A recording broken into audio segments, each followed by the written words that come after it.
Hi, it's Chrissy, and today I'm going to talk to you about CAR T cells. CAR T cell therapy is a groundbreaking treatment, and I received it January 11th of 2023. So it's been about 8 months since I've gone through the whole process.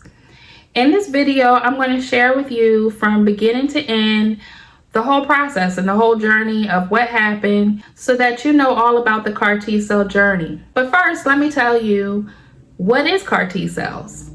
CAR T cell therapy stands for chimeric antigen receptor therapy.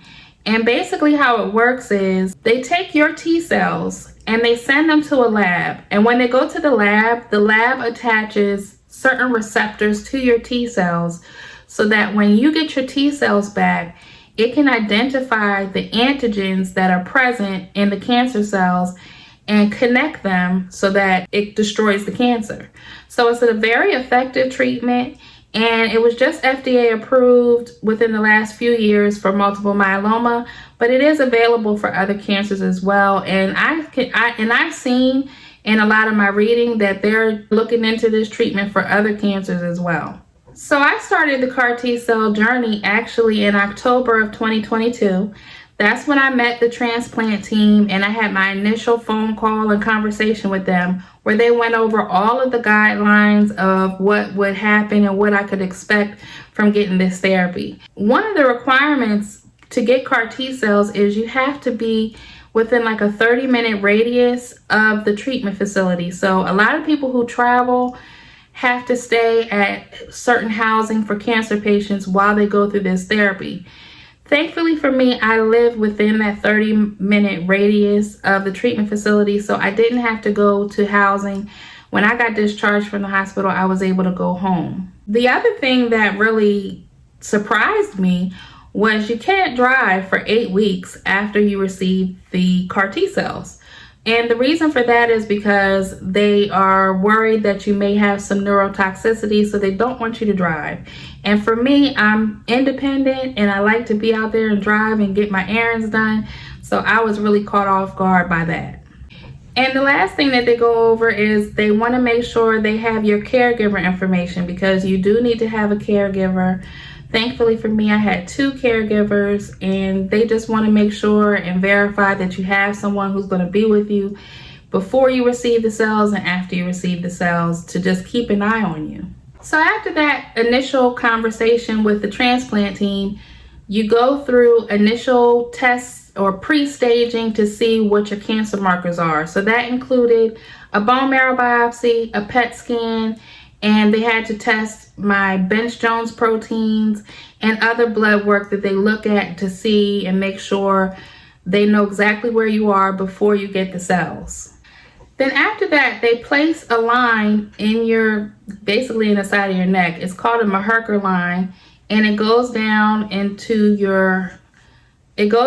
like that major artery, and they place that so that they can get the T cells. That whole process, you go to like an apheresis machine, and there's a nurse or 2 who's with you while the machine is pulling out your T cells. Once they collect those T cells, that's when they send them off to the lab. Now, once they send them off to the lab, there's an 8-week window where you're waiting for your T cells to come back, because that's how long it takes for them to genetically engineer the T cells.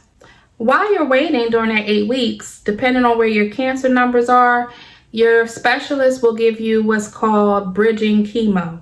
And they give you a bridging chemotherapy to keep everything at a certain level so that, while you're waiting for the T cells to come back, your cancer is stable. So around Christmas time of 2022 is when I got the call that my T cells have been returned, and I was getting ready to have them administered. As I mentioned, I got them on January the 11th of 2023, and I was admitted to the hospital on that day. It was about 9 a.m. and around noon I got the cells. And so there was a team of 2 people who came in and delivered the cells. They were in like this frozen box, so they de-thawed the cells, and then the nurse came in and she administered them to me, and the process took about 30 minutes from start to finish. The weird thing that did happen was the cells once they were being administered, they actually gave off this aroma. To me, it smelled like blueberry, and I was really surprised by that. The whole room smelled like blueberries. But the nurse told me that that was common to have some kind of aroma because of an additive or preservative that they have with the T cells. So it was something normal. I just didn't expect it. So for me, I stayed in the hospital for 14 days, and initially I was told it would be 10 days, but I had to stay a little bit longer because I did have some reactions to receiving the cells. So for me, once I received the cells, by about day 4 or 5 is when I got what they call CRS. And CRS stands for cytokine release syndrome. So usually people get a fever or shivers or, flu-like symptoms that can arise from the CRS. So for me, I got a really bad headache, and then they took my temperature and I realized I had a fever. So that lasted for about a day, but the medical team have a number of drugs that they can give you to help bring things back under control. So that didn't last long, but I did have a second occurrence of the cytokine release syndrome on day 8 or 9, which is why I had to stay a little bit longer. The other thing they check for when you're in the hospital is neurotoxicity. And the way they test that is before you go into the hospital, they have you write out a sentence, in your handwriting. And then every day that you're in the hospital, you have to write out that sentence. And they're basically looking to see if anything changes with your handwriting that can alert them to possible neurotoxicity. I didn't have any issues with neurotoxicity during my stay or after, so I was thankful for that. So I stayed the 14 days, and then I was discharged to come home. After you're home, you do have to go follow up almost on a daily basis. So they want to monitor you. They want to see where your numbers are. They're testing your immunoglobulins. They're testing basically everything. And then the other thing that they are going to do is you're going to go through the bone marrow biopsy again, and the PET scan.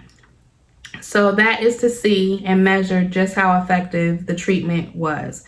So for me, once I had that bone marrow biopsy, I got the results back that there were no cancerous cells in my bone marrow. So before I started CAR T cells, my numbers, I had 60% bone marrow involvement. So it went from 60% to 0. So it was a very successful treatment, and I was thankfully to finally hear, after going through chemo for probably 2 years at that point, that I finally reached remission. So CAR T cells is a groundbreaking treatment, but it is a very effective treatment. The only thing is, the caveat is, for myeloma right now, it's not curative. So they know statistically that you'll relapse. They just don't know when you'll relapse. So for me, I have to go every month to get testing, to test, get my blood work done, to test and make sure that I'm still in remission. So it can be a little unnerving to have to go every month to see if you're still in remission, but I'm thankfully still in remission 8 months later. One thing I did want to mention in this video is the fact that you have to be so close to the treatment facility can be quite an obstacle for people who live far away. So one thing I want to say is there are financial programs and help for people who are getting CAR T cells through the drug manufacturers. So the two main drug companies that offer CAR T cells is Abecma and Carvykti. And if you go to their website, they have like a patient resource portal and or patient resource number that you can call, and they'll give you information on any help that they can assist you with if you have to travel to a treatment facility. So I just wanted to mention that just in case someone is watching who is going through or getting ready to go through CAR T cells and may not know that. So that's definitely a resource you want to check out. So that is my journey with CAR T cells. It was a very effective treatment.